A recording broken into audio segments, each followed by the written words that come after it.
தமிழ்நாட்டு அரசியல ஒரு அரசியல் கட்சி கூட்டத்துல காவல்துறை சேர் போட்டு உட்கார்ற கூட்டத்தை பாத்தீங்களா? அது நாம் தமிழர் கட்சி கூட்டத்தில் மட்டும் தான் முடியும். இங்க காவலர்கள் நிக்கிறாங்க, அவங்க கையை கட்டி நிக்கிறாங்க. கையை கட்டி காவலர்கள் செந்தமிழன் சீமான் எப்போது பேசுவார் என்று ரசித்து பார்க்கிற ஒரு கூட்டம் அது நாம் தமிழர் கட்சி கூட்டம். அதான் அப்படிப்பட்ட கூட்டம். ஆனா இங்க மக்களுக்கு பாதுகாப்பு இல்லைன்னு போராட்டம் பண்ணா காவலருக்கும் பாதுகாப்பு இல்ல. காவலர்கள் போராட்டம் கூட காவலர் கையை கடிச்சு வச்சிடறாங்க.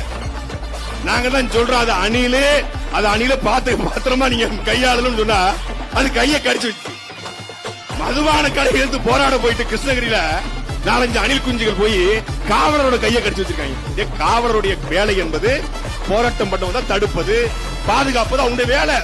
போராடுவது உங்கள் உரிமை என்றால் அந்த போராட்டத்தை பாதுகாப்பது, அந்த மதுபான கடையை உடைச்சக்கூடாது, லாண்ட் ஆர்டர் இஷ்யூ ஏற்படக்கூடாது, ஒரு பப்ளிக் ப்ராப்பர்ட்டி டேமேஜ் ஏற்படக்கூடாது, தடுப்பது காவலர் வேலை.